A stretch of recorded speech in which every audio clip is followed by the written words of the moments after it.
सरवरा शाह करीमा दस्तगीरा अशरफा। अल्हम्दुलिल्लाह वकफ़ा वसलामुन अला इबादिहिल्लज़ीना इस्तफ़ा अम्मा बाद फ़अऊज़ु बिल्लाहि मिनश शैतानिर रजीम बिस्मिल्लाहिर रहमानिर रहीम। क़ुल हल यस्तविल्लज़ीना यअलमून वल्लज़ीना ला यअलमून। आमन्तु बिल्लाहि सदक़ल्लाहुल अज़ीम व बल्लगना रसूलुहुन नबियुल अमीनुल मकीनुल करीम व नहनु अला ज़ालिका लमिनश शाहिदीन वश्शाकिरीन वल्हम्दुलिल्लाहि रब्बिल आलमीन।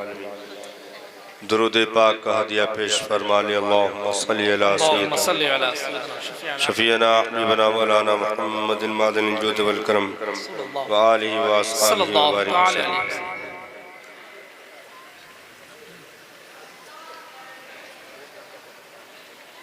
जा जिंदगी मदीने से झोंके हवा के ला,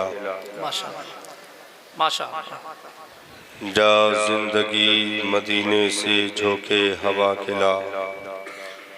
शायद हुजूर हमसे खफा है मना के ला, शायद हुजूर हमसे खफा है मना के ला। दुनिया बहुत ही तंग मुसलमान पे हो गई, दुनिया बहुत ही तंग मुसलमान पे हो गई। फारूक के ज़माने का नक्शा उठा के ला, फारूक के ज़माने का नक्शा उठा के ला। बातिल से दब रही है फिर उम्मत रसूल की, बातिल से दब रही है फिर उम्मत रसूल की। मंजर मेरे हुसैन से करबो बला के ला, मंजर मेरे हुसैन से करबो बला के ला।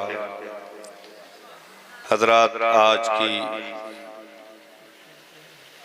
ये नशिस्त हम और आप जिसमें शिरकत कर रहे हैं, परवरदिगार आलम इसे अपनी बारगाह में कबूल फरमाए।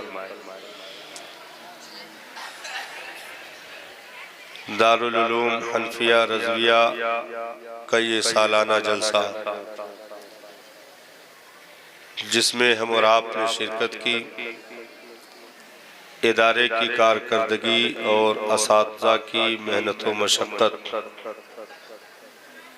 आपके निगाहों के सामने मौजूद है। और ऐसा वैसा कारनामा नहीं है, बल्कि अगर इनाद की पट्टियां आंखों से उतार कर रख दी जाएं तो जो काम इन्होंने किया है, इन्हें सिर्फ दस्तार नहीं आलमी एवार्ड मिलना चाहिए, आलमी एवार्ड मिलना चाहिए। इन्होंने वो काम कर लिया है जो पिछले 1,00,000 कमोबेश 2,24,000 नबियों के दौर में ना हो सका। आज तक दीने इस्लाम के अलावा मजहबी पुस्तक को, मजहबी किताब को कोई जबानी याद ना कर सका। आज तक पूरी दुनिया में, जब से दुनिया बनी आज तक, मजहबी किताब को कोई जबानी याद ना कर सका। तौरात हो, इंजील हो, ज़बूर हो, दीगर सहाइफ हो, या और जो दीगर, खैर मजहब तो नहीं कह सकते, लेकिन जिन्होंने दावा किया हो कि ये किताब मजहबी है, वो भी जबानी याद ना कर सके। पिछले अदवार में नबियों के जो दौर गुजरे हैं, उनमें ये एजाज सिर्फ पैगंबरों के लिए था कि आसमानी किताब को जबानी सिर्फ पैगंबर याद कर सकता था। तो जो पिछली किताबें उतरी, जिन पैगंबरों पर उतरी, वही पैगंबर उन किताबों के हाफिज हुए, वही पैगंबर। बाकी उम्मत में कोई हाफिज न हुआ। ये एजाज चला आ रहा था कि रब जो किताब अता करे उसको ज़बानी याद करने वाले सिर्फ नबी होंगे, और वही एजाज इस उम्मत में भी आया था। गारे हिरा में पहली वही जब हजरत जिब्रील अमीन सरकार की बारगाह में लेकर उतरे, कुरान की आयत तिलावत की, सरकार ने तिलावत की, सरकार ने पढ़ा, हजरत जिब्रील ने पढ़ा। सीने जिब्रील से सीने मुस्तफा तक पहुंच गया। अब नबी चाहते तो वहीं तक महदूद रहता, अब नबी चाहते तो वहीं तक महदूद रहता। भाई उसका खुलासा उम्मत को बता देते कि ये आयत उतरी है, इसका खुलासा ये है, तर्जमा ये है, सारी चीजें। लेकिन सरकार ने सहाबा को सुना दिया और साथ में ये तमन्ना रखी, मेरे मालिक इस किताब के हाफिज मेरी उम्मत में भी होने चाहिए। माशाअल्लाह, माशाअल्लाह, माशाअल्लाह। जो एजाज नबियों से चला आ रहा था, वो एजाज मुस्तफा जाने रहमत ने अपनी उम्मत में तकसीम करके एक इनकलाबी तारीख रकम कर दी कि अब सुबह कयामत तक इस उम्मत में मजहबी किताब के हाफिज पाए जाते रहेंगे। जो पिछले अदवार में न हो सका वो इस दौर में होगा। तो जब से अब तक ये कुरान का खुला हुआ मोजिजा है कि उसकी 6666 आयतें जो भी सानुए अदब तय करता हो उसके कलेजे में आसानी के साथ उतर जाती है। वाह वाह, माशाअल्लाह, माशाअल्लाह। देखो हम कब अच्छा तकरीर बोले लागे कोनो पता ना है। इसलिए थोड़ा बेदारी दिखाए रहो है कि नहीं। अभी तो तकरीर शुरू नहीं हुई, इसे बता रहे। वो एजाज इस उम्मत को मिल गया, ठीक, अब तक बाकी है और सुबह कयामत तक बाकी रहेगा। इसकी वजह क्या थी? क्योंकि पिछली किताबें जो उतरी थी वो मुतय्यना वक्त के लिए थी, मुतय्यना वक्त के लिए थी कि इतने दिनों तक इन्हें रहना है, उसके बाद इन्हें मनसूख कर दिया जाएगा, यानी इनके अहकाम खत्म हो जाएंगे, इन्हें वापस उठा लिया जाएगा। आज अगर दुनिया में उसके शबीह पाए जाते हैं तो वो असली तौरात व इंजील व ज़बूर नहीं है, असल किताब उठाई जा चुकी है। लेकिन कुरान को सुबह कयामत तक रहना था,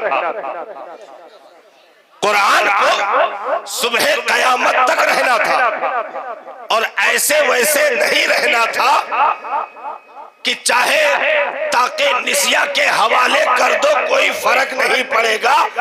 जैसे कुरान मक्का में पूरी शानो शौकत के साथ आया था, ऐसे ही शानो शौकत के साथ इसे कयामत तक रहना था। इसलिए रब ने खुद अपने दस्ते कुदरत में जिम्मा ले लिया, नहनु नज़्ज़लना ज़िक्रा व इन्ना लहू लहाफ़िज़ून। हमने इसे उतारा, हम इसकी हिफाजत करेंगे। वाह वाह, जिंदाबाद जिंदाबाद। हम इस कुरान की हिफाजत करेंगे, हम इस किताब की हिफाजत करेंगे। अब अगर दुनिया में कुरान को किताबों से, नुस्खों से अगर माज़अल्लाह नापैद भी कर दिया जाए, तब भी इस किताब के मिटने का कोई चांस नहीं है, क्योंकि इस किताब को बड़े कागजों पर तो बाद में उम्मत की जरूरत के मुताबिक लिखा गया, नहीं तो कुरान तो हकीकत में इसका सफर रोजे अजल से सीनों से होता रहा, सीने जिब्रील से लेकर के सीने मुस्तफा तक, वहां से सिद्दीक़ अकबर का सीना, फारूक आजम का सीना, उस्मान सुन्नुरैन का सीना, फातह खैबर का सीना, ये सीने बसीने सफर करता रहा। और आज भी ये हुफ्फाज ने सीनों में रकम करके बता दिया, कुरान खामोश नहीं हुआ है, सफर जारी है। जिंदाबाद जिंदाबाद। अल्लाह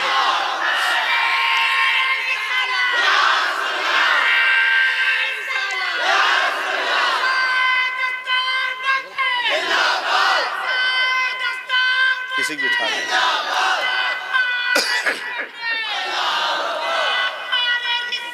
तो कुरान का सफर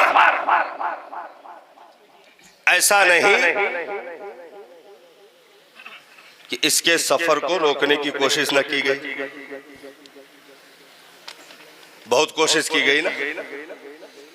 अच्छा, मजे की बात यह है, जो कोशिश कर रहे थे उन्हीं की जबान में उतार दिया, जो कोशिश करने वाले थे उन्हीं की जबान में उतार दिया, ताकि जर्रा बराबर भी बहाना ना बना पाए।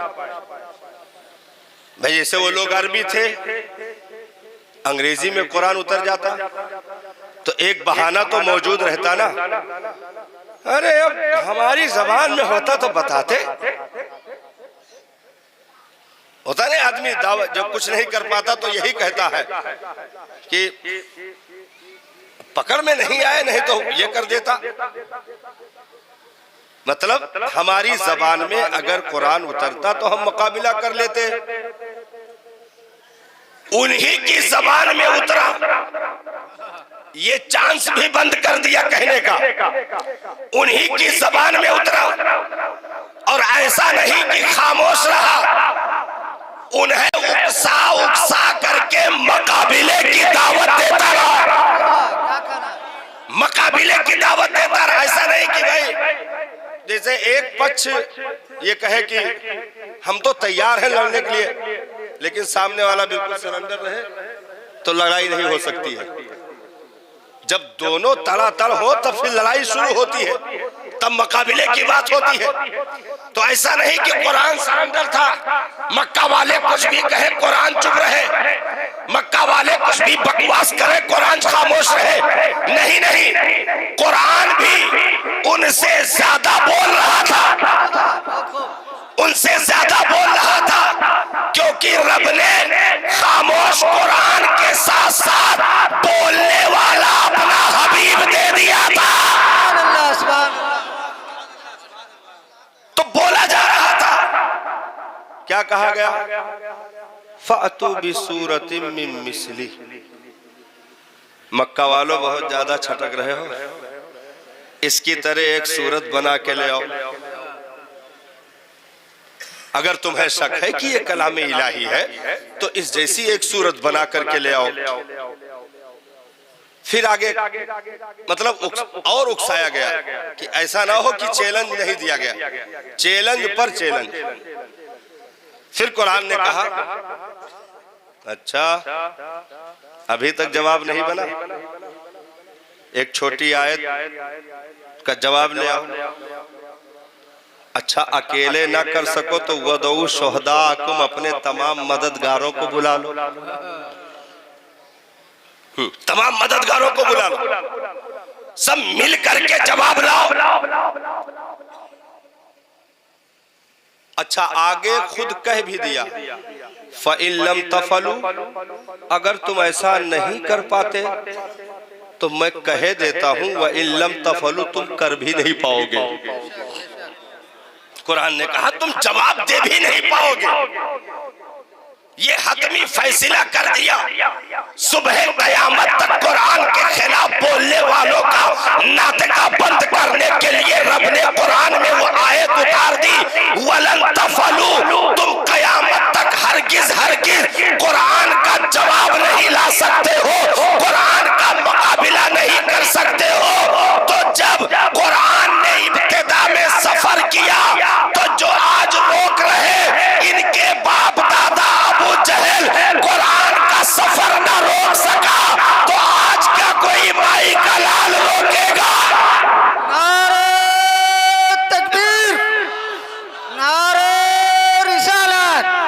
जब से अब तक कुरान का सफर जारी है कि नहीं जारी है भाई? जब साहिबे जबान लोग ना रोक सके तो जिनको गूंगा कहा गया वो क्या रोकेंगे? वो क्या रोकेंगे? जो साहिबे जबान थे और ऐसे वैसे जबान वाले नहीं, वो पूरी दुनिया में सिर्फ अपने आप को ही अरबी वाला समझते थे, पूरी दुनिया में बाकी सबको अजमी समझते थे, अपने आप को अरबी कहते थे और दूसरे लोगों को अजमी मतलब गूंगा कहते थे।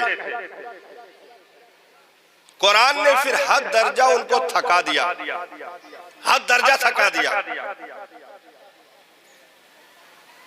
काबा शरीफ पर मुकाबले के लिए तख्तियां लटकाई जाती थी। सरकार ने कुरान की सबसे छोटी सूरत, अच्छा पूरे मजमे में सब बैठे हो, सबको तो मालूम है ना कुरान की सबसे छोटी सूरत क्या है कि नहीं मालूम है ना? सूरह वद्दुहा है, ऐसा है भाई? इस्लाह करना, कौन सी सूरत है? कितना पढ़ते हो रोजाना? नहीं पढ़ते हैं, रमजान आएगा तब पढ़ेंगे, है कि नहीं? चलिए पढ़ते रहिए। सूरह कौसर सबसे छोटी सूरत, सरकार ने उसे तख्ती पर लिख करके काबे की दीवार पर लटका दिया और कहा कि इसका मुकाबला करो। अच्छा, इन्ना आतैना अगर पढ़ा जाए तो वो अशार की सूरत में दिखता है, जैसे इन्ना आतैना कल कौसर एक लाइन, फसल्ली लिरब्बिका वनहर दूसरी लाइन, इन्ना शानिअका हुवल अबतर तीसरी लाइन। नबी ने फरमाया अगर बहुत जबान वाले हो तो चौथी लाइन लिख दो।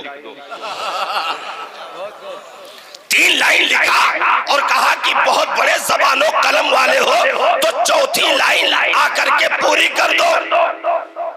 पूरे मक्का वाले आते रहे, गौर से देखते रहे और कुछ देर देखकर पसीना बहाकर चले जाते थे, लेकिन चौथी लाइन कंप्लीट ना हो सकी। 3 दिन से जायद वो तख्ती आवेजा रही। मक्का वाले कहे तो नाक का मसला बन गया। हम लोग गली कूचों में चाहे जो मुनाफिकत करें, यहाँ तो खुला चैलेंज है, अगर नहीं ला पाते हैं तो बहुत बड़ी बेइज्जती है। तो उन्होंने तलाश करना शुरू किया, तो उन लोगों का जो चेलों का चेला, जो कहते हैं कि उस्ताजों का उस्ताज कह लीजिए, सबसे बड़ा खुर्राट बूढ़ा जो है, सबसे खुर्राट बूढ़ा, दांत शहीद, यहाँ तक कि आंखों की बीनाई कमजोर, कुव्वते समात कमजोर, वो सब लाद के लाए, उसको बहुत दूर रहता था, लाद के लाए उसी तख्ती के सामने पटक दिए। लिखो, पूरे मक्का वालों के नाक के सवाल है, जवाब लिखो, नहीं नाक गई। वो बहुत देर तक देखता रहा, बहुत करीब से गौर से देखता रहा। उसके बाद उसने कलम संभाले और चौथी लाइन लिखना शुरू किया। जो सब पकड़ के लाए थे खुशी मनाने लगे, तालियां बजाने लगे कि वाह भाई वाह, जवाब रही बुढ़े का, चौथी लाइन लिख दिया। किसी ने पकड़ करके कहा ताली बाद में बजाना, इधर आओ पहले देखो तो कि लिखा का चौथी लाइन में क्या लिखा है। जब सब करीब होकर के देखा, जब सबने गौर से देखा कि नीचे लिखा क्या है, तो उस खर्राट बूढ़े ने लिखा था हाजल कलामो लैसा मिन कलामिल बशर, ये किसी इंसान का कलाम नहीं है, ये तो खुदा का कलाम है। सबसे खर्राट बूढ़े ने नीचे लिखा ये किसी इंसान का नहीं, ये तो खुदा का कलाम है। सब थक हार कर बैठ गए, घुटने टेक दिए। याद रखो, जब बातों से मुकाबले नहीं होते हैं तो बुज़दिल होकर के आदमी लाठी डंडे का सहारा लेता है। जब ज़बान से मुकाबला ना हो सका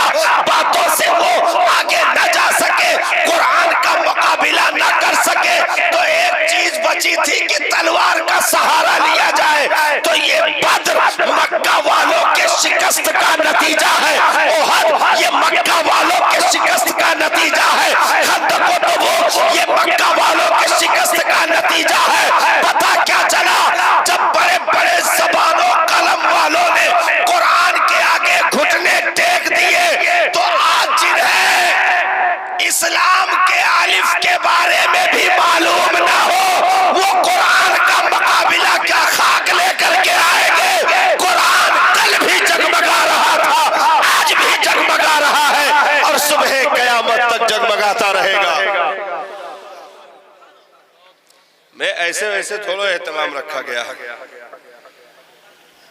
सहाबा के दौर में बहुत इब्तिदा में हाफिज कुरान नहीं पाए गए, बहुत इब्तिदा में, लेकिन आहिस्ता आहिस्ता जब तादाद बढ़ती रही तो हुफ्फाज की तादाद भी बढ़ती रही और यहां तक मामला हो गया कि उनमें जितने होते थे 99% लोगों को कुरान ज़बानी याद होता था, 99% लोगों को। इसीलिए किताब की उन्हें जरूरत नहीं पड़ी, किताब की जरूरत नहीं पड़ी कि उसे लिख करके नुस्खा बनाया जाए, जरूरत नहीं पड़ी। वो तो बाद में जब हुफ्फाज सहाबा भी जंग में काफी तादाद में शहीद हो गए तो ये फिक्र लाहिक हुई कि ऐसे अगर हुफ्फाज शहीद होते रहे तो फिर हम कुरान किन से सुनेंगे, किससे पढ़ेंगे। इसलिए इसको जमा कर लिया जाए, इसको इकट्ठा एक नुस्खे में जमा कर दिया जाए। तो बाद में इसको रखा गया, नहीं तो सीनों का सफर कुरान का जारी था। आज पूरी दुनिया में अल्हम्दुलिल्लाह जितने भी इदारे, उनमें ये तलबा, ये बच्चे पहुंच करके जानवे तलम्मुस तय करके कुरान को अपने कलेजे की तख्ती पर नोट करके दुनिया को जवाब देते हैं। सुनो, कुरान सिर्फ जो है किताबों का मोहताज नहीं है, कुरान का सफर सीनों से था, सीनों में महफूज है। नुस्खे इधर उधर हो जाए, छपने पर पाबंदी हो जाए, कुतुब खानों को नजरे आतिश कर दिया जाए, कोई भी दुनिया की किताब अगर उसे 100 साल छपने पर बैंड कर दिया जाए तो 100 साल के बाद दुनिया में उसका एक भी नुस्खा नहीं मिलेगा। सब आहिस्ता आहिस्ता खत्म हो जाएगी, गल सड़ कर चली जाएगी। लेकिन ये वाहिद कुरान है, 100 साल के बाद पुकारोगे कोई किताब नहीं उठेगी, लेकिन कुरान हाफिज के सीने से उठकर बोलेगा कि नादानो, हमने सिर्फ किताबों में घर नहीं किया है, बल्कि हम तो वो हैं जो करबला पर नेज़े पर भी हम तिलावत होते रहे हैं, हमें ऐसे महफूज करके रखा गया है। दुनिया इधर से उधर हो सकती है, कुरान का एक ज़बर भी तब्दील नहीं हो सकता। इसलिए अच्छा, उसका एहतमाम भी अल्हम्दुलिल्लाह, तो अल्हम्दुलिल्लाह 14 सदियां पहले जो काम दौरे सहाबा में चल रहा था, आज आपके मदरसे ने वही काम करके बता दिया कि हमारा रिश्ता सुफ़ा के चबूतरे से कल भी मजबूत था, आज भी है और हमेशा रहेगा। वो और फिक्र करें जो यतीम हो, अल्हम्दुलिल्लाह हम कभी यतीम नहीं रहे, बल्कि हम हर दौर में अपने वारिसीन में पलते बढ़ते रहे।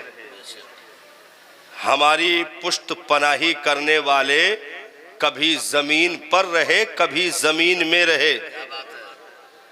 पुश्त पनाही इस कौम की सुबह क़यामत तक बंद नहीं हो सकती है, ख़त्म नहीं हो सकती है, क्योंकि इस कौम को कुरान का हामिल बनाया गया है, कुरान का हामिल बनाया गया है। तो अगर हामिल चला जाएगा तो कुरान अकेला पड़ जाएगा, इसलिए कुरान भी रहेगा, कुरान को कलेजे में नोट करने वाले भी रहेंगे, कुरान को कलेजे में नोट करने वाले भी रहेंगे, और इसी बुनियाद पर यह कौम जिंदा रहेगी। और जिन्होंने नोट कर लिया वो जमीन में अगर चले गए तो नबी ने बशारत दे दी कि उनके सीनों को कब्र की मिट्टी भी खा नहीं सकती है, जिन पर कुरान की आयतों को नोट कर दिया गया है। उनके सीनों को कब्र की मिट्टी भी नहीं खा सकती, जिन पर कुरान की आयतें नोट कर दी गई हैं। और ये हुफ्फाज जिन्होंने अपने कलेजे की तख्ती पर कुरान को नोट किया, अल्हम्दुलिल्लाह रमज़ानुल मुबारक में मुसल्ले पर खड़े करके इम्तिहान ले लिया जाता है कि जो दौलत तुम्हारे सीनों के हवाले की गई थी, जरा सुनाओ कुरान का नगमा, देखें वो दौलत मौजूद है कि नहीं, वो दौलत मौजूद है कि नहीं। ये तो अभी बहुत करीब के अदवार, बहुत ज्यादा नहीं, बस 20, 25, 30 साल कह लीजिए, ये कुछ मनहूसी के दौर आए जिसको हम लोगों ने एक्सेप्ट कर लिया और तरक्की के नाम पर दूसरों के पीछे, दूसरी जबानों के पीछे हमने दौड़ लगा दी और अपने बच्चों को छाट छाट करके यूनिवर्सिटीज के हवाले करना शुरू कर दिया, स्कूलों के कॉलेजों के हवाले करना शुरू कर दिया। जितने बड़े होते गए वो मदरसे से उतने दूर होते गए, उनके बच्चे दूर होते चले गए। आज किसी भी इदारे में जहां जहां भी दस्तार बंदी, इस वक्त तो मौसम दस्तार का चल रहा है, आप किसी मंत्री के, किसी विधायक के बेटे को हाफिज बनता नहीं देखेंगे कि फला प्रधान का बेटा है जिसने कुरान मुकम्मल कर लिया, फला विधायक का बेटा है जिसने कुरान मुकम्मल कर लिया। ये तो छप्पर में रहने वाले गरीब तबके के लोगों ने खुद के चूल्हे की फिक्र भी रखी और अपनी पुश्त पर बोरियों को रख करके गाढ़ी खून पसीने की कमाइयों को इस्तेमाल करके अपने 4-5 बच्चों में से 1-2 बच्चे इन मदरसों के हवाले करते रहे। तो इन गरीब तबके के लोगों ने जुड़ करके वो लाज निभाई कि अमीरों को गरीबों ने इमाम दे दिया, मुक्तदा दे दिया, पेशवा अता कर दिया। आज जितने भी हुफ्फाज इमाम पाए जाते हैं ये सब गरीबों की अताओं का नाम है। नहीं तो विधायक किसके पीछे नमाज पढ़ता, प्रधान किसके पीछे नमाज पढ़ता, मंत्री किसके पीछे नमाज पढ़ता। आज जो इमाम मुसल्ले पर देख रहे हो ये सिर्फ टूटी चटाइयों की बरकतें नहीं है साहब, बल्कि झोपड़ियों से निकली हुई इल्म की रोशनी और शुआओं का नाम भी है, जो दर्द दिल के साथ अपने कलेजे पर पत्थर रख के जुदाई का सदमा बर्दाश्त करके अपने लालो गोहर को मदरसे की टूटी चटाइयों के हवाले कर दिया। तो रब ने ऐसे लोगों को फरामोश नहीं होने दिया, ऐसे लोगों को नापैद नहीं होने दिया। वो अरबपति होकर भी नींद की गोली खाता है, हर वक्त तख्त जो है तख्त सरक जाने और कुर्सी के गिर जाने का खतरा होता है, लेकिन मौला एक मर्तबा इन्हें बादशाहत दे देता है तो कयामत तक इनकी बादशाहत कोई छीन नहीं सकता। नारे तकबीर, नारे रिसालत, शाने मुस्तफा कॉन्फ्रेंस, नारे तकबीर, नारे रिसालत। टाटा हो, बिरला हो, अंबानी हो, बगैर नींद की गोली के बिस्तर नहीं जा सकते। ये उलमा ही का चेहरा है साहब, जिन्होंने कौम की बुज़दिली के बावजूद भी जो मस्जिदों से, मदरसों से इनको वजीफे दिए गए तनख्वाह की शक्ल में, अगर उसी पर इनका मामला होता तो इनके तीजे 40वें हो गए होते। अगर मौलाना मस्जिद और मदरसा के 6,000-7,000 तनख्वाह पर जिंदा रहते तो कब का तीजा 40वां हो गया होता। लेकिन नहीं साहब, ये वजीफों पर जिंदा नहीं है, ये मुस्तफा के नौकर हैं, उसी नौकरी पर जिंदा है। ये मुस्तफा जाने रहमत के नौकर हैं, उसी नौकरी पर जिंदा है। नहीं तो आज 80,000 रुपए मंथली कमाने वाला सुकून की रोटी नहीं तोड़ पाता, 5,000 मस्जिद में पाने वाला लोग रोजाना मुर्ग मुसल्लम का सामना करके बता देता है कि दौलतों से चैन नहीं मिलता, मुस्तफा की रहमतों से सुकून मिलता है।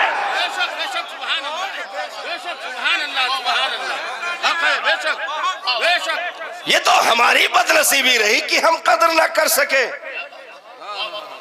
लेकिन याद रखो, इन्हें दुनिया के कदरदानों के सहारे नहीं रखा गया। हाँ, ये जो वारिसीने अंबिया की मुकद्दस जमात है, इन्हें दुनिया के कदर के सहारे नहीं रखा गया, बल्कि पूरी उम्मत नाकदरी करने के लिए तैयार हो जाए और उसी नाकदरी में मर जाए, तब भी ये जिंदा रहेंगे, क्योंकि समंदर की मछलियां, सुराखों की चूटियां भी इनके सलामती की दुआएं मांगती हैं, इनकी जिंदगी की दुआएं मांगती हैं। जिस बस्ती से गुजर जाए कब्रिस्तान से 40-40 रोज के लिए अजाब को उठा लिया जाता है, उठा लिया जाता है। उन बस्तियों से अजाब को उठा लिया जाता है, बलाओं से बस्तियों को महफूज कर दिया जाता है, क्योंकि अगर ये अपने बाप दादा की नौकरी करते तो अब तक वजूद मिट गया होता। ये मुस्तफा की नौकरी है कि जमीन पर है तब भी नारा है, जमीन में गए तब भी नारा है। नारे तकबीर, नारे रिसालत, शाने मुस्तफा कॉन्फ्रेंस, नारे तकबीर, नारे रिसालत। अभी रात एक गुफ्तगू चल रही थी हजरत, वो तनवीरुल इस्लाम अमर डोभा में। मैंने एक दावा किया, मैंने कहा इल्म सिर्फ दीने इस्लाम में है, बाकी कहीं नहीं है। इल्म सिर्फ दीने इस्लाम में है, बाकी कहीं नहीं है। मैंने कहा ये दावा मैंने किया, तुम एतराज करोगे कि फिर एलएलबी की डिग्री कहाँ चली गई, एमबीबीएस की डिग्री कहाँ चली गई, मौलाना बड़े बड़े ज्योग्राफियाई, बड़े बड़े साइंसदां कहाँ मर गए, अगर इल्म सिर्फ दीने इस्लाम में है। मैंने कहा हाँ, दावा है और हकीकत है, इल्म सिर्फ दीने इस्लाम ही देता है, उसी में है और उसी में रहेगा। क्यों? क्योंकि एलएलबी या एमबीबीएस की डिग्री आने के बाद अगर आदमी पेशाब पैखाने की तहारत और निजासत में फर्क ना कर सके तो ऐसे इल्म पर थूकना आता है। ये तो इस्लाम का इल्म है जो मकतब के छोटे बच्चे को भी इस्तिंजा कर कर पानी से धुलने का तरीका बताता है कि बेटा इस नजिस को धुल देना, इस निजासत को खत्म कर देना, इससे कपड़ा नापाक हो जाएगा, वजूद नापाक हो जाएगा। तो इल्म वही है जो अपनी रोशनी में जीने का हुनर दे दे, और वो इल्म सिर्फ दीन इस्लाम में है। नहीं तो इल्म दीन को अगर हटाया जाए, देखिए इल्म का मफहूम आम है, इसको किसी के साथ भी जोड़ा जा सकता है। इल्म दुनिया, इल्म तिब, इल्म हिकमत, इल्म दीन। इल्म ये जानकारी, ये आम मफहूम है, इसको किसी से जोड़ सकते हो, लेकिन जब ये दीन से जुड़ेगा तभी सही मानों में इल्म बनेगा। क्योंकि शय जब तक हकीकत से नहीं जुड़ती है उस वक्त तक खुलासे नहीं होते। तो हकीकत ये इल्म दीन है, बाकी सब जहालत के नुक्ते हैं। क्यों? इसलिए कि आम अगर इसका मफहूम रखा जाए तो बगैर आलिम हुए बंदा पैदा ही नहीं होता। हर बंदा आलिम है, अगर इसको आम मफहूम में कर दिया जाए, दीन से ना रखा जाए, आम इल्म, आम जानकारी, तो बगैर इस जानकारी लिए हुए कोई पैदा ही नहीं होता। सब आलिम हैं, जितने पैदा होने वाले हैं सब आलिम हैं। कैसे? मां के शिकम से दुनिया में आंखें खोली, मां ने अपने पिस्तान को अपने लाल के मुंह में डाल दिया, चूसने का तरीका नहीं बताया, बच्चा खुद ब खुद चूसने लगा। यानी उसे ये इल्म है कि इसे चूसेंगे तभी हमें खुराक मिलेगी, तभी ग़िज़ा मिलेगी। रब ने इरशाद फरमाया, प्यारे वो इल्म तुझे किसने दिया? वो तेरा रब है जिसने तुझे इल्म दिया। वहदैनाहुन नजदैन, हमने तेरी रहनुमाई माँ के पिस्तानों की तरफ कर दी। ये तेरा रब है जो वो इल्म देता, तो बगैर इल्म के बच्चा दूध भी नहीं पी सकता, बगैर इल्म के कोई इंसान सांस भी नहीं ले सकता, न पानी पी सकता गए न निवाला ले सकता गए।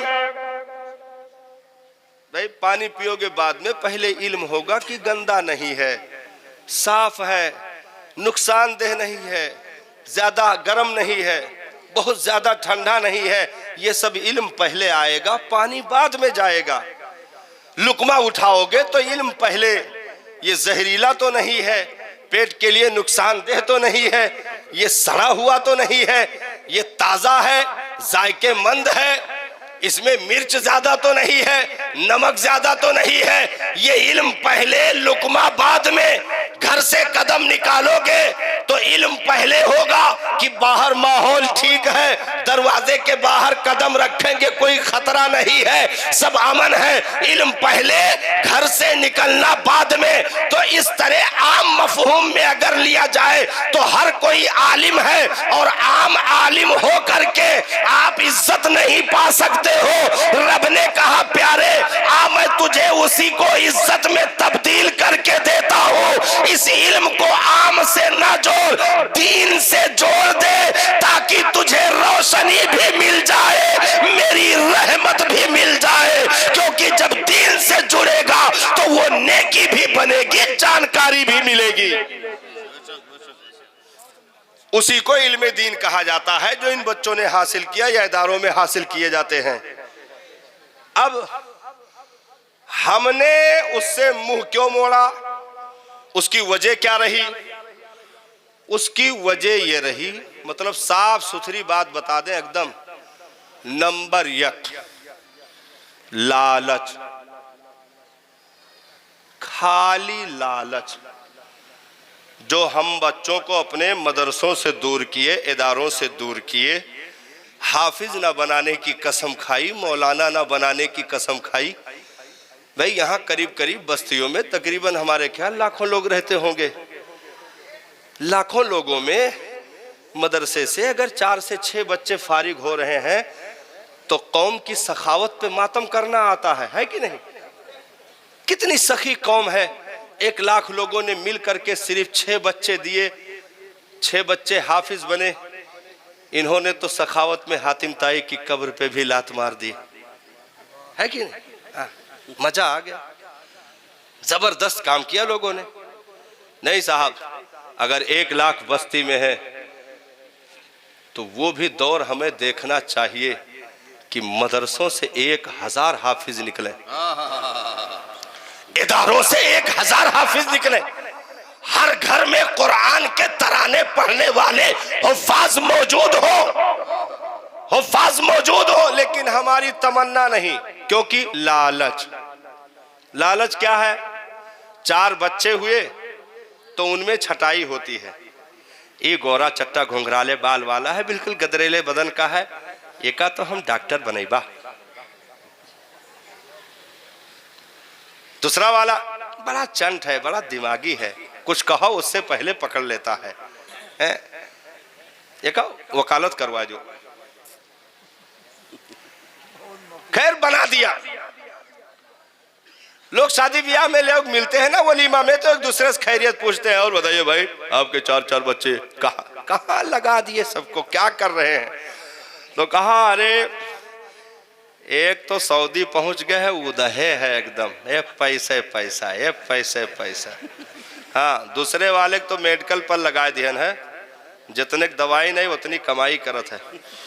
तीसरा जो है बहुत माहिर है, उसका तो चौराहा दुकान खुलवा देने, 3 मिनट में छितरा देते, कहीं का करत है, कहीं मोटरसाइकिल के काम करत है, कहीं चौथा का करत है, चौथा कहीं अब चौथे ना पूछो भैया, किस्मत बर्बाद है रहा तो का करी हो। निहाय ला खैरा निकरा, निकम्मा निकरा, बद दिमाग, कम सोच के, कम समझ के, और एक पाँव हल्का सा बचपन में यहाँ कुछ फालिज के हवा लाग रहा तो लंगड़ा आता है तनिक तनिक। हम कहने कुल बर्बादे होएगा। लेके गए ना मदरसा रजविया हनफिया में, यहाँ ढकेल के कहने का मौलाना तू ही संभारो, हाफिज बना दियो। मतलब जो सेकंड हैंड एकदम गिरा हुआ माल, सबसे कमजोर माल था, जिसकी औकात नहीं थी, एक आंख का भींगा था, एक हाथ का लूला था या एक पैर का लंगड़ा था, उसको उठा करके मौलाना के सामने लाकर पटक दिया और कहा तुम ही संभालो, घर में तंग किए रहता है। लेकिन मौला ने करम फरमाया, इसने तो फर्क कर दिया, रब ने फर्क ना किया, दर्द दिल देख लिया।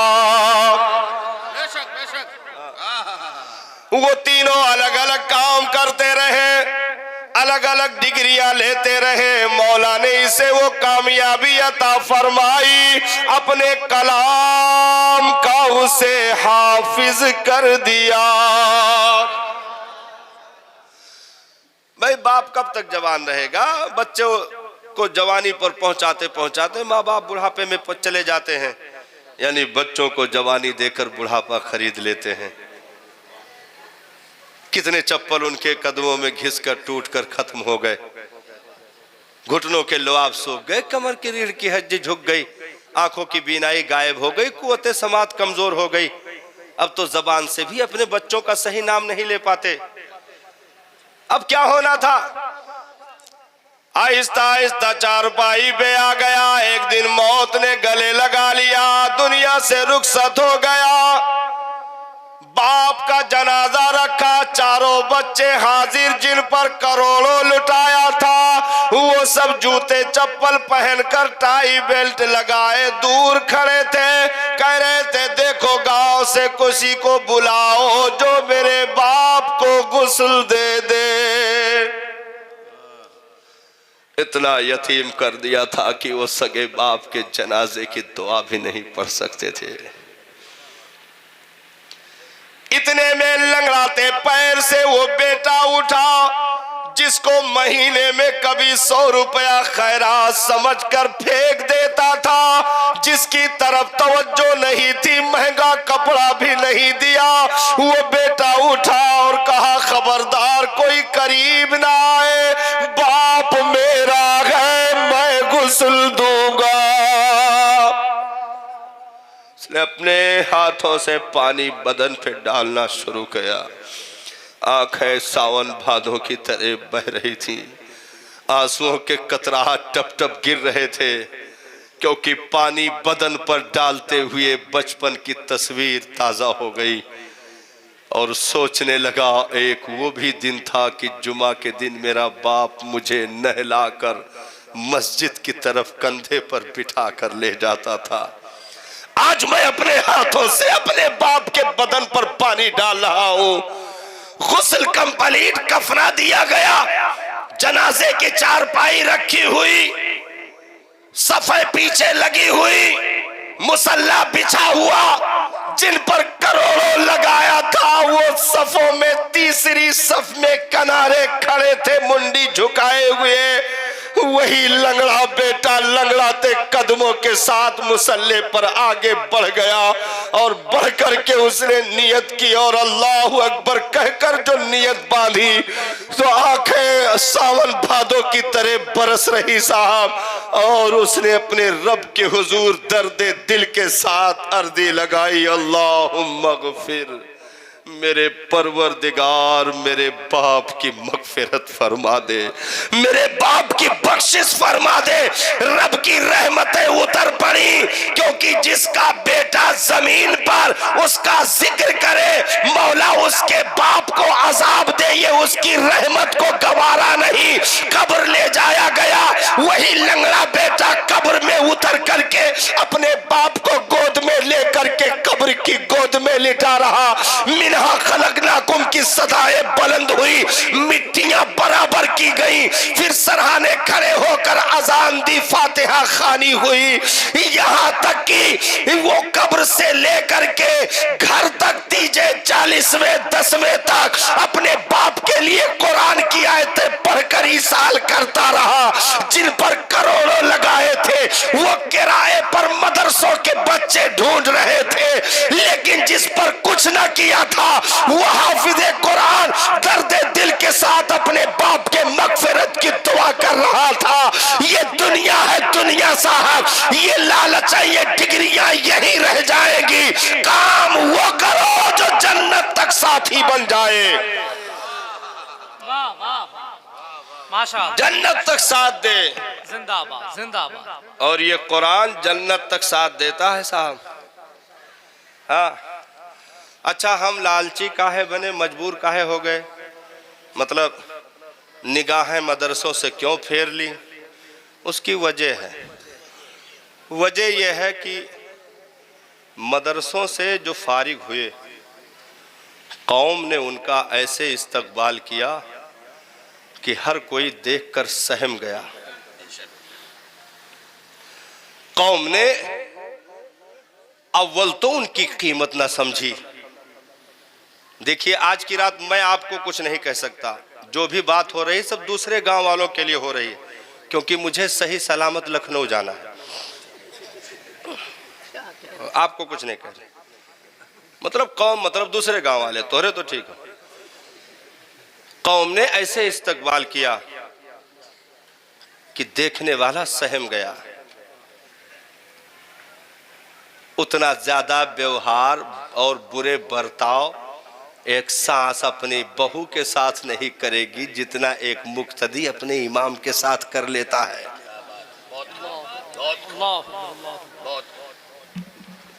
आगे और बोलने जा रहे हैं, लेकिन यहाँ के लिए नहीं, दूसरे गांव के लिए है। वो आदमी जो ड्यूटी से रिटायर हो गया, बीवी बच्चों से रिटायर हो गया, घर से रिटायर हो गया, समाज से रिटायर हो गया, पास पड़ोस से रिटायर हो गया, ऐसा सेकंड हैंड बुढ़ा नमाजी बन गया, तो अब वो नमाजी कोनो आतंकवादी से कम नहीं।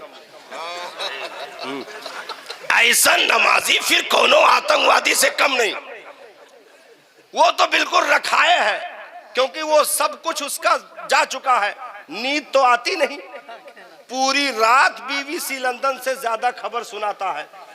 हाँ, कि आज गली में कुत्ते निकले थे, उधर से 2 निकले थे, इधर से तीसरा जा रहा था, क्योंकि वो रात भर करवट बदलता, नींद नहीं आती है।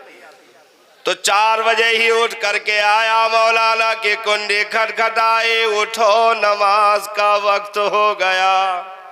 मौलाना ने कहा मरे यही लागे, वहीं 1.5 घंटा बाकी है अजान में। नींद खराब कर दिया है, कुंडी खटखटा दी। अच्छा कुछ देर किया इन्होंने उठने में, तो चिल्लाने लगा, ले मौलवी मौलाना होकर नमाज के पाबंदी नहीं है, मस्जिद के अदब नहीं है, नमाज रोजा का कोनो ख्याल नहीं। हमरे लोग वहां से चल के 3 मोहल्ला से इधर निकल के मस्जिद तक आए, और ये उल्टी सीधी हरकतें सब हो रही हैं। रुको, तनख्वाह न कटाई दी तो कौन कहिस रहा। हाँ, तो हमने कहा कटाए देना, कितना है जो कटे लायक है। हाँ, भाई कटे भी तो सलीके से, कितना है जो काटना चाहता है। कहा 5000 रुपया। हमने कहा 5000 में मल्टीमीडिया मोबाइल का कवर भी नहीं आता है, तू तो इमाम पा गया। 5000 में, वो भी नौकर। अच्छा सारी बदकही होटल पे खुलेगा, होटल पे एक कटिंग चाय पे इमाम की सारी बुराई होटलों पे खुल जाएगी। फलाना मौलवी ऐसा है, फलाना इमाम ऐसा है, ये वैसा है, वो वैसा है। हमने कहा ठीक है जैसा है, लेकिन बुजुर्गों का एक कौल हमने पढ़ा कि जो किसी आलिम की दुश्मनी करता है, बुराई करता है, अल्लाह ताला उस पर ऐसी लानतें भेज देता है कि 100 साल तक उसकी नस्ल में कोई आलिम नहीं हो सकता। ऐसी लानतें, क्योंकि तुमने एक आम इंसान से दुश्मनी मोल नहीं ली, मुस्तफा के मेहमानों से दुश्मनी मोल ले ली। हाँ, मालूम है आज ये जो जगमग लाइटें कर रही हैं, ये डेकोरेट, ये सारी चीजें, ये और ये हुफ़ाज़, ये इन्हीं उलमा की देन है। उलमा की आका मस्जिद नबवी के मिंबर पे बैठे हुए बनी इस्राइल के उलमा का जिक्र कर रहे थे। बनी इस्राइल के उलमा का नबी ने फरमाया, बनी इस्राइल के उलमा ने ईमान का सौदा कर लिया, वक्त से समझौता कर लिया, दौलतों में बह गए। ये तज़किरे कुछ देर होते रहे, लेकिन जब अपनी उम्मत के उलमा का जिक्र आया तो सरकार ने 3 मरतबा ला ला का लफ्ज इरशाद फरमाया और मिंबर से उठकर मुस्तफा जाने रहमत खड़े हो गए। इरशाद फरमाया, ना खबरदार, मेरी उम्मत के उलमा कभी भी ईमान से समझौता नहीं करेंगे, ईमान का सौदा नहीं करेंगे, वक्त से कभी समझौता ना होगा, वो कभी अपने किताब का सौदा, अकीदे का सौदा, ईमान का सौदा, अमल का सौदा मेरी उम्मत के उलमा कभी नहीं कर सकते। वो जान तो दे सकते हैं, अपने नबी का दिया हुआ ईमान नहीं दे सकते। वाह वाह, जिंदाबाद वो नबी के इरशादात आज भी जो है एजाज के तौर पर देखे जा रहे हैं। कब कब नहीं वक्त ने हमला किया, आज से हमला है?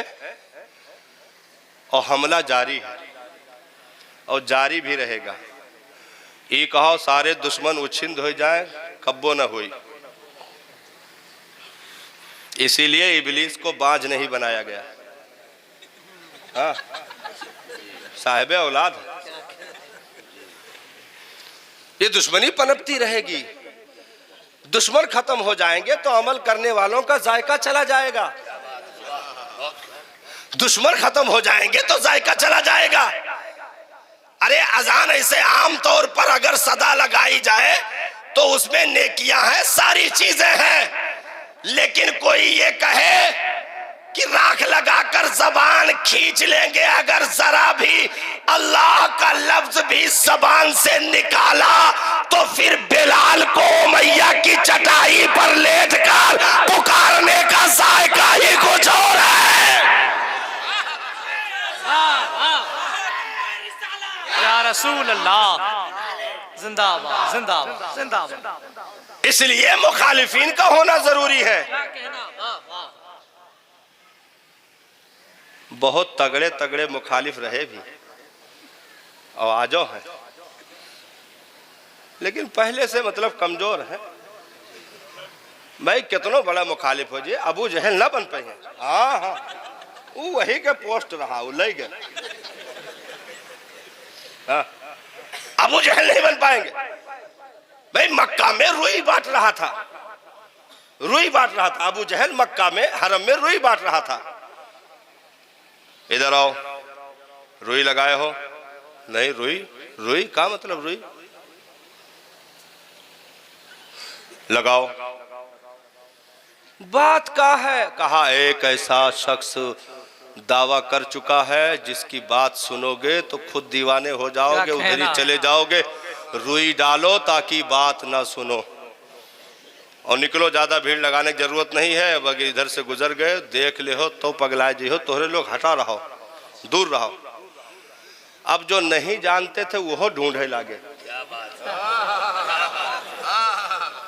मुखालिफ का होना जरूरी है। जो नहीं जानते थे वो भी तलाश करने लगे कि आखिर ऐसी कौन मकनातीसियत है जिसकी बुनियाद पर ये मना कर रहा है कि अगर हम देखेंगे तो खिंचते चले जाएंगे। कोई चंबक है हमारा, 100-200 साल का मसला नहीं है, बाप दादा परदादाओं का पुराना मजहब हम लिए घूम रहे हैं। इतनी जल्दी कैसे मजहब चला जाएगा, उसका अकीदा हमारे अंदर कैसे रासिख हो जाएगा, वो तलाश करने लगे। सब ढूंढते ढूंढते गए, मुस्तफा जाने रहमत सहाबा के झुरमुट में तशरीफ फरमा है। मेरे आका ने जैसे ही देखा, क्या कहना, कहा आ गए। ऐसे भी उनमें गए थे जो बगल में खंजर छुपाए हुए थे। सरकार ने उनका नाम लेकर बुलाया, कहा इधर आओ, खंजर मेरे हवाले कर दो। क्या कहना, उन्होंने हवाले क्या फेंका, कदमों पे गिर गए।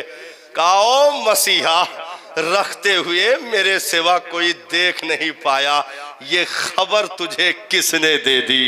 क्या कहना, तलवार लेकर के जाओ। गए, अलग फेंका, कदमे मुस्तफा पर लौटने लगे। नबी ने कहा उमर तू आया नहीं, भेजा गया है। वाह वाह, जिंदाबाद तो जिंदाबाद भेजा गया है तो मुखालिफिन का होना जरूरी है, नहीं तो हरम में सिद्दीक़ अकबर के खुतबा पढ़ने का जायका कौन बताए। क्या कहना, वाह वाह। इजाजत मांगी सरकार, अगर हुक्म करे तो हरम में जाके खुतबा पढ़ दूं। नबी ने कहा खतरा ज्यादा है। अर्ज की सरकार खतरे की बात नहीं, खुतबे की इजाजत, खुतबे की इजाजत मिल जाए। नबी ने कहा सिद्दीक जैसी मर्जी, गए जैसे खुतबा दिया। ये उम्मत में पहले शख्स हैं जिन्होंने पहली बार हरम में खड़े होकर दीने इस्लाम का खुतबा पढ़ा था। पथराव होने लगा, इतने ज्यादा जख्मी हो गए कि बेहोश हो गए, पूरा बदन खून से तरबतल जमीन पर गिर गए। इनके कबीले वालों ने समझा कि इंतकाल कर गए, सब लात फान के लेकर गए घर। शाम तक हजरत सिद्दीक़ अकबर को होश न आया, लेकिन जब आँख खुली अंधेरा धुंधलका छा चुका था। हजरत फारूक आजम की बहन भी मौजूद थी, माँ भी मौजूद थी, सब लोग थे। आँख खुली, कहा बेटा दूध पी ले। तो दोपहर से शाम हो गई, बेहोश पड़ा है। हजरत सिद्दीक़ अकबर ने कहा माँ प्याला बाद में देना, पहले बता मेरे मसीहा का हाल कैसा है, वाह वाह माशाअल्लाह। मेरे आका की खैरियत कैसी है। सब कुछ हो गया। हजरत सिद्दीक़ अकबर ने फिर अर्जी लगा दी, सरकार इजाजत हो तो हरम में खुतबा पढ़ दो, इजाजत हो तो हरम में खुतबा पढ़ दो। कहा सिद्दीक रुक जाओ, अर्ज की सरकार जो जायका खुतबा पढ़ने का था मैं बता नहीं सकता, मैं बता नहीं सकता। अरे नमाज़े इश्क उसी वक्त कंप्लीट होती है जब दुश्मन की तलवार तनी हो और नीचे रेते करबला पर हुसैन इब्ने अली का सजदा हो। वाह वाह जिंदाबाद जिंदाबाद। मुखालिफ का रहना जरूरी है। क्या कहना, आजमाइश तो हमारी और आपकी है। हाँ, आजमाइश हमारी आपकी। भाई हम लोग ऐसे दुआ करें, सब लोग ऐसे रात में सब लोग हाथ उठा करके, हम सब और हजरत आले रसूल मौजूद, ये भी दुआ करें, सब लोग दुआ करें, या अल्लाह अमेरिका के तोप में कीड़े पड़ जाएं। हो जाएगा का? कुछ नहीं होगा, पहले से ज्यादा शानदार दगी। मांगो दुआ। ये सब ऐसे नहीं होता है कि तुम कहो कि या अल्लाह पूरा मुल्क तबाह हो जाए। नहीं, तुम्हारे ईमान के लेवल को परखने के लिए इनको साथ रखना जरूरी है। अच्छा ये भी है कि तुम हो तब तक ये है, तुम हो तब तक ये है, तुम चले जाओगे ये खुद ब खुद उछिंद हो जाएंगे, तुम चले जाओगे ये खुद ब खुद समेट दिए जाएंगे। क्योंकि ये शामियाना आसमान का, ये जमीन की फर्श ईमान वालों की वजह से सब सलामत है। जिस दिन ईमान वाला उठाया जाएगा उस दिन ये सब चादरें लपेट दी जाएगी। तो जब तक हम हैं, जब तक इनका वजूद है, हम ना रहे तो ये भी ना रहेंगे।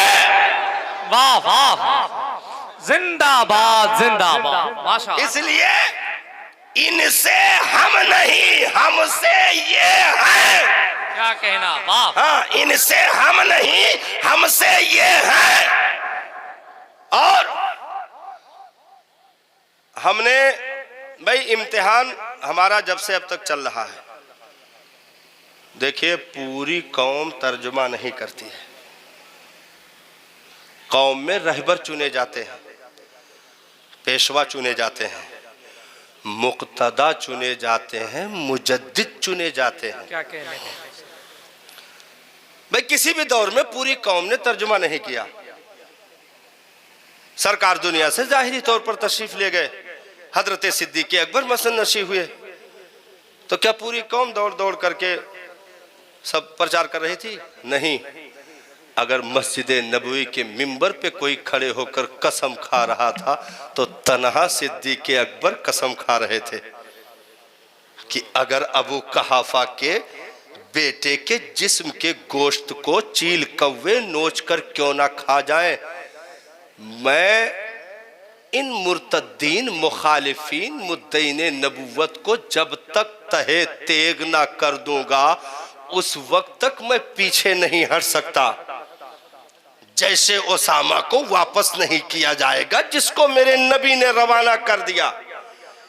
ये तन्हा सिद्दीक कसम खा रहे थे, मतलब एक जात पूरी उम्मत का तर्जमान, पूरी उम्मत का तर्जमान, तो काम एक आध से लिया जाता है, उसी के साए में पूरी उम्मत आराम की नींद सोती है, हर कोई तर्जमान नहीं होता। तो ये हो गया। अब दूसरा पहलू, इसीलिए हर एक से दीन की पहचान न लेना, हर एक से दीन को पहचानने की कोशिश ना करना। अरे गहरे नत्थु खैरे को लेकर दीन की पहचान नहीं होती है या दीन की बातें नहीं की जाती हैं। जैसे कोई कहे अल्हम्दुलिल्लाह हम सुन्नी, हमारे बाप दादा सुन्नी, और दलील में ये पेश करें कि देखिए हमारे गांव का वो आदमी, अरे जुमा नहीं पढ़ता कोई बात नहीं है, ईद बकरीद भी शायद नहीं पढ़ी होगी, हमारे गांव का वो जो जुमेराती है ना, जुम्मन, वो भी सुन्नी है। तो बताओ ये सुन्नी की तारीफ हुई कि बुराई हो गई?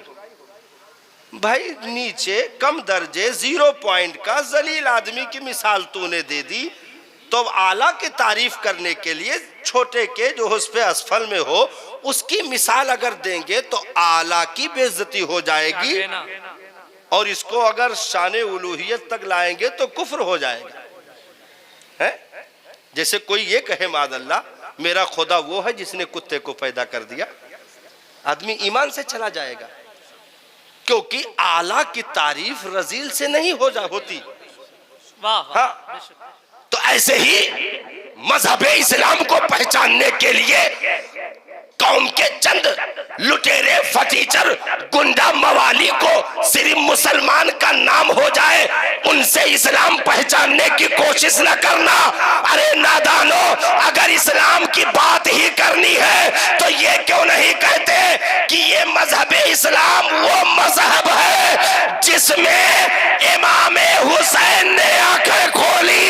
ये मजहब वो मजहब है जिसके तर्जमान इमाम आजम अबू हनीफा रहे, इमाम शाफई रहे, इमाम मालिक रहे, इमाम अहमद बिन हंबल रहे।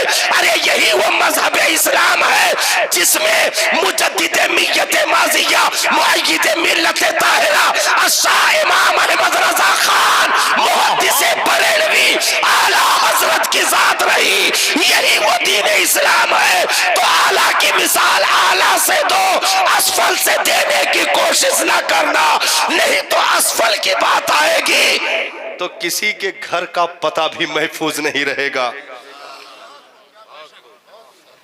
भाई चंद लोगों से अगर कोई बीच चौराहे पर भांगड़ा बजा करके, डीजे बजा करके नंगी नाच नाच रहा है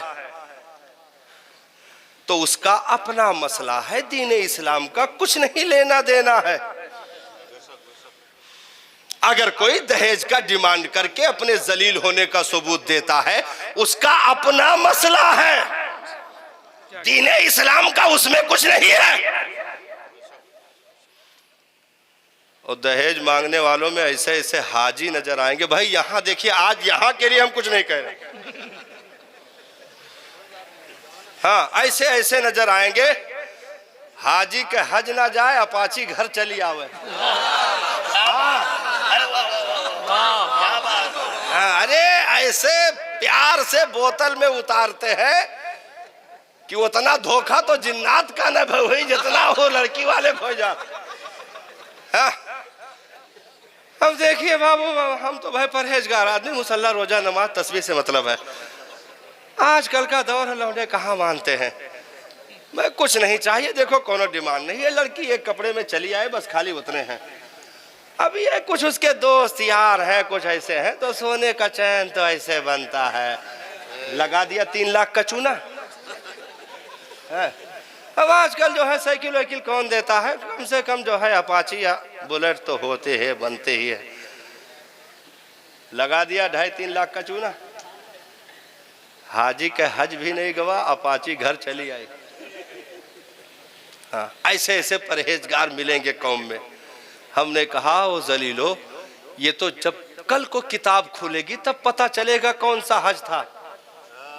हाँ, जिनको तुमने अजवा खजूर खिलाए, आबे जमजम पिलाया, वही उल्टी तारीफ करके तेरा हज बर्बाद करके चले गए। हाँ, और इतना ज्यादा हाजी बह गया उसी तारीफ में कि एक ने तो यहां तक कह दिया कि हजरे अस्वद से हम गले भी मिले हैं, मुसाफा भी किए हैं। हाँ, हाजी अद्धा हाजी बम्बा। हाँ, कुछ ऐसे भी मिले जो बम्बई जा करके बिस्लेरी बाटल लेकर आए, आबे जमजम बता करके हज का प्रचार पूरे गांव कर दिया। हाँ, बम्बई से चले आए हाजी बम्बा। तो ये अगर कोई ऐसी हरकतें, भाई देखिए कौम है, उस दौर में भी था, आज भी है, ये तो हमेशा रहेगा। खेत का एक आध आलू अगर किया जाए तो पूरा आलू नहीं फेंका जाता। हाँ, आलू का कदर है यहाँ पर, बहुत अच्छा इशारा, जिंदाबाद जिंदाबाद। एक आध आलू अगर किया जाए सड़ जाए तो पूरे खेत का बुरा भला तो नहीं कह सकते। अगर पूरे खेत को बुरा कह दोगे तो समोसा कौन खाएगा, तुम्हारा बाप? भाई जरूरत की चीज है। क्या कहना? ऐसे ही उम्मत में अगर कोई औबाशी करता है, बदमाशी करता है, तो वो खुद का जिम्मेदार है। न दीन का उससे कुछ लेना देना है, न उसका दीन से कुछ लेना देना है, क्योंकि जो दीन के तर्जमान है उन रहबरों को देखा जाएगा। हर एक फर्द को देख करके मजहब को नहीं पहचाना जाता। इसीलिए नबी की उम्मत में अबू जहल भी है कि नहीं है? वाह वाह वाह भाई, वो भी उम्मत में है कि नहीं? भाई उम्मत में तो सब है, काफिर मुशरिक सब बराबर है कि नहीं उम्मत के लिहाज से? तो नबी की उम्मत में अबू जहल भी है, अबू लहब भी है, उतबा भी है, शैबा भी है, मुगीरा भी है। लेकिन नबूवत की शान अगर पहचानना है तो अबू जहल से नहीं, यारे गार सिद्दीक़ अकबर से पहचाना जाएगा। वाह वाह वाह, जिंदाबाद जिंदाबाद जिंदाबाद, माशाअल्लाह। इसलिए आज अगर कोई मीडिया, सोशल मीडिया पर उल्टी सीधी हरकतें करता है, ये देखिए फला आदमी चोरी करते हुए पकड़ा गया, नाम मुसलमानों से मेश कर रहा है, गौर कीजिए मेरे भाइयों, गौर कीजिए, पकड़ा गया है। क्या इस्लाम यही सिखाता है? एक ऐसा नंगा जो खुद नंगा, खानदान नंगा, उसकी नस्ल नंगी और नंगा ही रहेगा। नाम नहीं बताएंगे, आप सब जान गए होंगे। जिसने कहा स्टेज पे भी हाल ही में बयान दिया कि मुसलमानों के यहाँ सिर्फ नमाज का हुक्म है, बाकी जो मर्जी चाहे करो, कोई इस्लाम में रोक नहीं है। हाँ, हाल ही में अभी बयान दिया, हाल ही में बयान दिया, खुद नंगा उसकी खानदान नंगी, हाल ही में बयान दिया। मुसलमानों के इस्लाम में है कि नमाज सिर्फ पढ़ते रहो, बाकी चोरी करो, डाका जनी करो, ज़िनाकारी करो, शराब नोशी करो, कोई पाबंदी नहीं है। मैंने कहा ओ जलील कहीं के, तो इस्लाम के अलिफ तक भी अभी नहीं पहुंच सका, तर्जमान कैसे बनने लगा? क्या कहना? तूने चंद लुच्चो लफंगों को देख करके जो कान के सुराख करके बाली डाले हो, नाक में नथनी पहने हो, घुटने की जींस फाड़े हो, चुल्ला छल्ला पहनकर, बाल बढ़ा करके, मोटरसाइकिल के सिलेंसर की नट निकाल करके पूरे गांव के कुत्तों को परेशान कर रहे हो, ऐसे लोगों को तूने मुसलमान का तर्जमान समझ लिया, मुसलमान का तर्जमान समझ लिया। तू बहुत बड़ी नादानी कर रहा है। अरे जलील कहीं के, ये तो बर्तन में जो होता है वही निकलता है। तू जलील था, जिल्लतें तेरी जबान से बाहर आई। वाह। अगर तुझे पहचानना ही था तो ये बात क्यों भूल गया, क्यों नहीं बताया कि दीन इस्लाम वो है जिसमें गौसे जीलानी जैसे लोगों ने चोरों के गिरोह को वली बना दिया।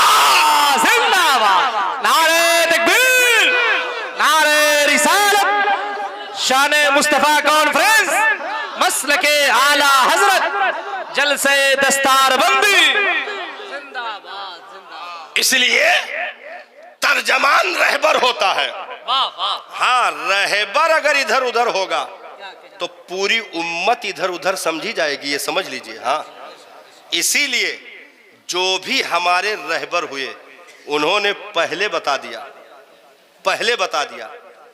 ऐसा इनकलाबी जुमला दे दिया, जो भी रहबर हुए पहले बता दिया, जब तक मैं शरीयत के रास्ते पर चलूं तब तक मेरी इत्तेबा करना, मेरी पैरवी करना। अगर मैं शरीयत से हटूं तो मुझसे पहले तुम दूर हो जाना मेरी जात से, फिर मुझसे मोहब्बत ना करना, मेरे दामन से ना लगना। मेरी मोहब्बत उसी वक्त तक तुम पर है जब तक मैं शरीयत का, दीन का, कुरान का वफादार रहूं, तब तक मेरी पैरवी करना। अगर वफादारी ना रहे तो मेरा पीछा छोड़ देना। मेरी मोहब्बत तुम पर लाजिम नहीं है।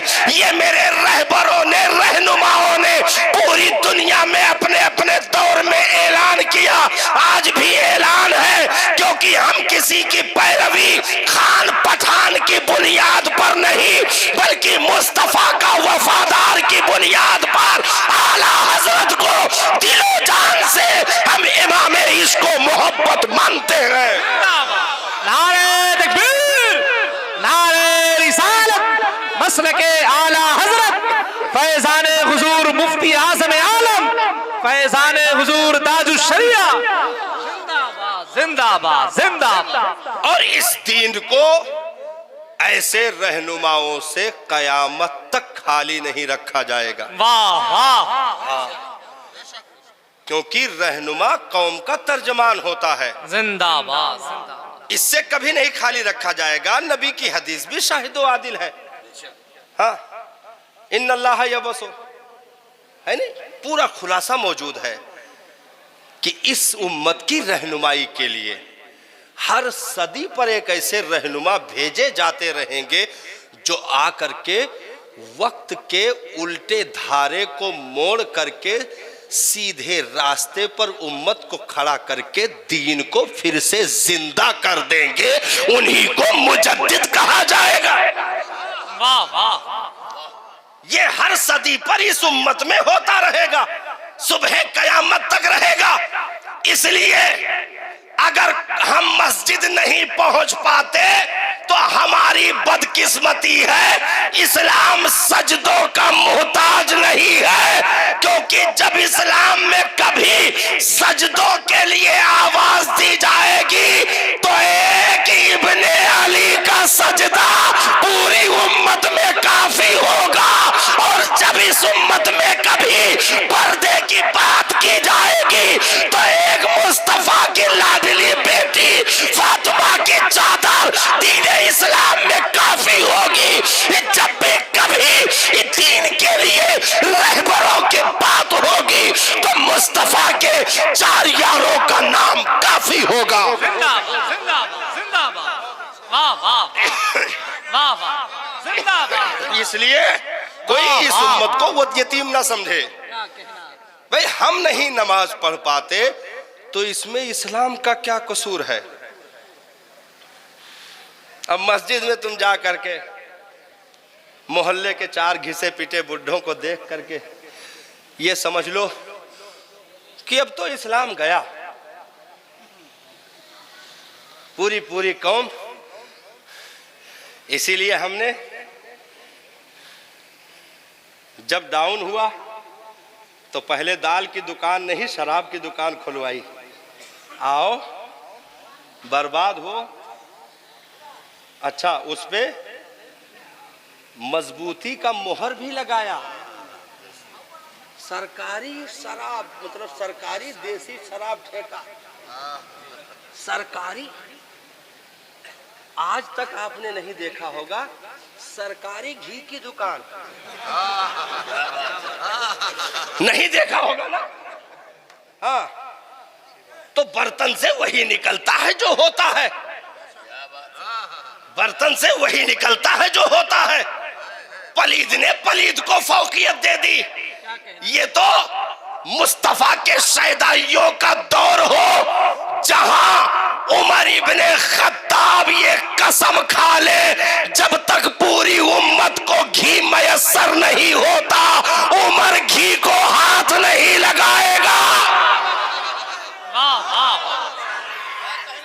या रसूल अल्लाह जिंदाबाद सल्लल्लाहु तआला अलैहि वसल्लम। वाह वाह माशाअल्लाह माशाअल्लाह। तुमने सबको तर्जमान समझ लिया।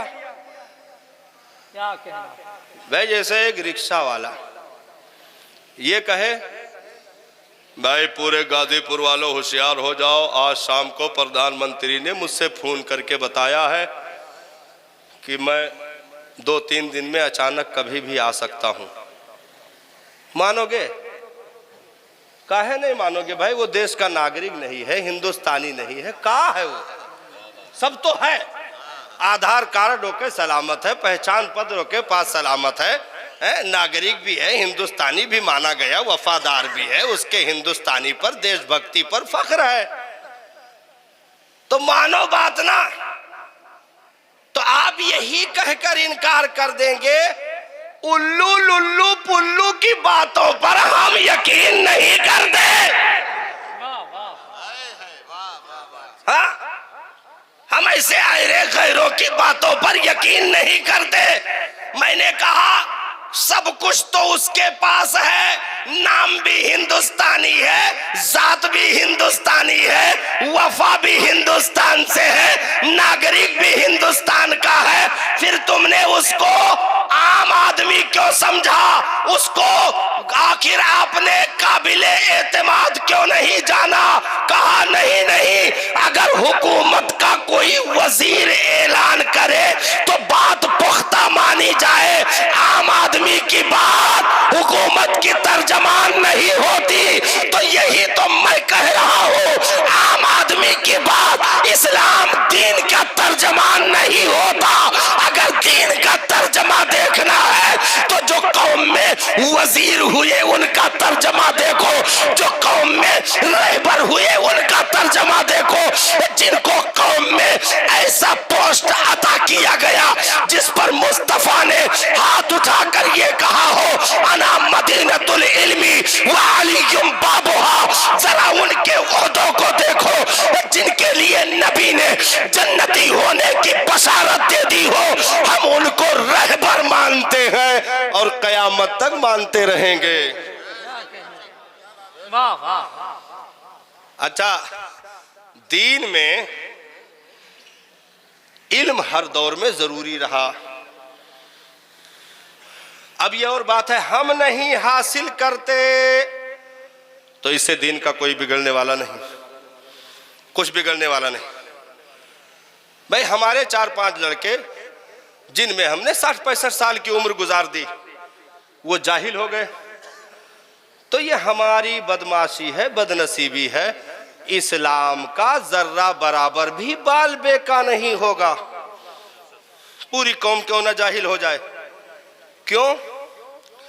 क्योंकि अल्लाह ताला इस दीन के जो तबलीग करने वाले रहबर मुक्तदा हैं, उनको इल्म का कोहे हिमाला दे करके इस दुनिया में भेजेगा, जो पूरी कौम की नहीं पूरी उम्मत की तर्जमानी करते नजर आएंगे। और ये हर दौर में होता रहा, हमला हर दौर में। बस सरसरी तकरीर खत्म हो गई। आप भी सोच रहे होगे मौलाना जोर जोर से हम लोग नारा का लगा दें, तुम तो एकदम फैल के बैठ गए। नहीं नहीं भाई, हमको याद है कि हम वहाँ बैठे थे, हमको याद है, वहीं जा रहे हैं। तो बस सरसरी तौर पे दीन पे हमला। इसीलिए कहा जाता है कि अपनी औलादों को दीन के तालीम से रोशन कर लो, मनव्वर कर लो। इसलिए नहीं कहा जाता है कि आ जाओ जल्दी जल्दी, नहीं तो दीन खतरे में हो जाएगा। नहीं, इसलिए बुलाया जाता है कि दीन तो बचा ही है। फ्री में सपोर्ट करने वालों में नाम लिखा लो, तुम्हारा भी मुकद्दर बन जाएगा। भाई फ्री में सपोर्ट, जैसे अब तो नहीं, आज के 15-20 साल पहले घरों पर छप्पर होता था। यहां होता था कि नहीं होता था? कि यहां 100 साल से सब छतें बना है? मैं ऐसे मुंडी हिला रहे हो, छप्पर होता था कि नहीं होता था? हाँ, तो छप्पर जब बनाया जाता था, हफ्ता 10 दिन महीनों लग जाते थे। खूब मजबूत बनाया जाता था, जबरदस्त बनाया जाता था, और उसको एक आदमी ऐसे हाथ से उठा के ऐसे रख देता था। ऐसे तो है, पूरे गांव का बुलावा जात रहा है कि नहीं? चलो भाई छप्पर उठाना है, चलो भाई निकलो जल्दी जल्दी, आओ सब इकट्ठा हो जाओ, छप्पर उठाना है। तो वहां आधा लोग ताकत लगावत रहे, आधा लोग गुहार करत रहे, आधा लोग पीछे जबरदस्ती दौड़त रहे। हाँ, और डायरेक्शन देते रहे, इधर इधर इधर इधर, हाँ बाएं बाएं बाएं बाएं बाएं बाएं मुड़ो, अरे आगे आगे आगे आगे। तो ताकत तो सब लोग नहीं लगाते ना, सब लोग नहीं लगाते। छप्पर तो कुछ लोग उठाए हैं, तो उठ तो गया ही है। फ्री में मददगारों में अगर नाम लिखाना है तो तुम हो पीछे से गुहार लगाओ। तो इस्लाम तो बचा है, इस्लाम कभी खतरे में नहीं था, बचा है, सुबह कयामत तक बचा रहेगा। अब तुम भी पीछे दौड़ करके फ्री में मददगारों में नाम लिखा लो, ताकि तुम्हें भी इमाम अहमद बिन हंबल का सदका नसीब हो जाए। वाह वाह। भाई हम तो फ्री में पल रहे हैं ना, हमारी कौन जरूरत है दीन में?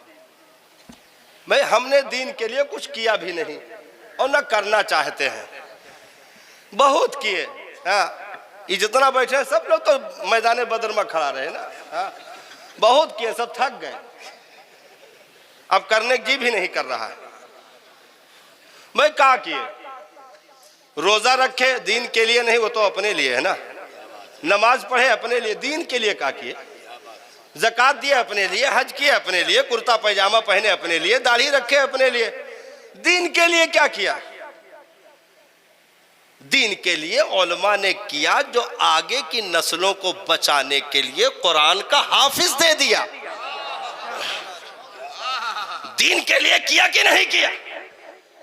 तो जो अपनी जात के लिए दीन में जिए उसका नाम नहीं होता, जो सबके लिए, सारे मुसलमान के लिए जिए उसी का नारा लगाया जाता है। तो इबादत गुजार तो बहुत आए, तहज्जुद गुजार बहुत आए, वो अपनी जात के लिए काम करते रहे। इसलिए जब तक जात थी, जब तक नाम गए तो सब मिट गया। लेकिन इमाम अहमद रजा जैसी जात ने सिर्फ अपनी जात के लिए नहीं, पूरी उम्मत के लिए, सुबह कयामत तक के लिए 2500 से शायद किताबें तसनीफ करके पूरी उम्मत के ईमान और अकीदे की हिफाजत की मोहर साबित करके दुनिया को बता दिया, अपने लिए जीना और है, उम्मत के लिए जीना और है। वाह वाह। इसलिए हम और आप फ्री में अगर नाम लिखाना चाहते हैं तो ऐसे मतलब लगे रहो लाइन में। भाई हमारे सामने ना करबला है, ना 18 साल का जवान बेटा हमसे मांगा जा रहा है, ना 6 महीने का दूध पीता मांगा जा रहा है, ना 19 साल के कड़ियल जवान की जवानी मांगी जा रही है, ना हमसे अब्बासे दिलावर जैसा बाजू मांगा जा रहा है। हमसे क्या मांगा जा रहा है? ना हमसे 40-40 रोज तक दाना पानी बंद करने का इम्तिहान उस्माने गनी की तरह लिया जा रहा है। न हमें उमर इब्ने खत्ताब की तरह जहर बुझे खंजर से मारकर शहीद किया जा रहा है। हमसे क्या मांगा जा रहा है? दीन सिर्फ यही तो कह रहा है कि तुम कुरान का इल्म, दीन का इल्म, शरीयत का इल्म ले करके अपने आप को रोशन कर लो। मेरे बंदों, मैं जहन्नम में डालने पर खुश नहीं होता हूँ। जहन्नम तो मैंने दूसरे लोगों के लिए तैयार कर रखा है। तुम क्यों ईंधन बन रहे हो? तुम जरा लाइन में आ जाओ। जरा बराबर भी चमक अगर कलेजे में रही तो तुम्हें जन्नत मिल के रहेगी, कोई रोक नहीं सकता। इसलिए फ्री में सब चल रहा है, सब फ्री में। पैदा हुए, माँ के गोद में आए, मौलाना साहब को बुलाया गया मदरसे से, दाहिने कान में अजान, बाएं कान में तकबीर, फ्री में। हम तो जबरदस्ती पढ़े थे ना, ऐसे मुट्ठी बांधे। फ्री में अजान दे दिया और बता दिया तू बगैर लड़े, बगैर कोशिश किए, मुफ्त में सुन ले, तुझे मुस्तफा का गुलाम बना दिया गया। हाँ, तुझे मुस्तफा का गुलाम बना दिया गया। तो ये फ्री में दरिया बह रहा, जो है सब सैराब हो रहे। इसलिए मेरे कौम के जियालो, तुम भी कम से कम इतना दीन से अपने आप को जोड़ करके रखो कि तुम्हें आधार कार्ड दिखा कर ना बताना पड़े कि हम भी मुसलमान से ताल्लुक रखते हैं, बल्कि दूर से देखकर बता दिया जाए ये कोई और नहीं, मुस्तफ़ा का जानेसार ही हो सकता है, मुस्तफ़ा का आशिक ही हो सकता है। तेरे दर का दरबा है जिब्रील आज़म, जिब्रील आज़म। खाली अजमत क्यों में इको दिया तो का तोरे लोग बढ़ाए दो भैया, आओ जिंदा तो बढ़ाओ। तेरे दर का दरबा है जिब्रील आज़म, तेरा मदह खागर नबियों वली है, नबियों वली है। तो हमें और आपको कुछ नहीं करना, हम फ्री में पल रहे हैं, वहां सब जरूरतें पूरी हो रही हैं। 70,000 सुबह में, 70,000 शाम में, सब आ रहे हैं, जरूरतें पूरी हैं। लेकिन हम फ्री में कम से कम दुरूद भेजकर नबी के सामने फरिश्तों की जबान से हमारा नाम ले लिया जाए, ये मुकद्दर की बात है कि नहीं है बेताब जिसके लिए अर्श आज़म, है बेताब जिसके लिए अर्श आज़म, उसी रहे रवेला मक्का की गली है, ला मक्का की गली है। न क्यों कर कहो या हबीबी अग़िस्नी, बोल दो। न क्यों कर कहो या हबीबी अग़िस्नी, इसी नाम से हर मुसीबत टली है, मुसीबत टली है। इसी नाम से हर मुसीबत टली है, मुसीबत टली है। और ऐसा वैसा हमारा मकाम थोड़ो है, नबी के दामाने करम से वाबस्ता होने की बुनियाद पर मकाम इतना बुलंद है कि नकीरें करते हैं ताज़ीम मेरी। अरे बोल दो, बोल दो।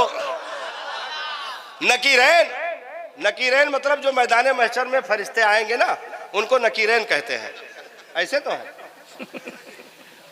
अरे कब्र में जो आते हैं भाई, उनको मुनकर नकीरें। नकीरें करते गए ताज़ीम मेरी, फिदा हो के तुझी पे ये इज्जत मिली है, ये इज्जत मिली है। शफाअत करे हश्र शफाअत करे हश्र में जो रजा की, सेवा तेरे किसी को ये कुदरत मिली है, ये कुदरत मिली है। नबी राज़दारे महल्ला गली है, महल्ला गली है।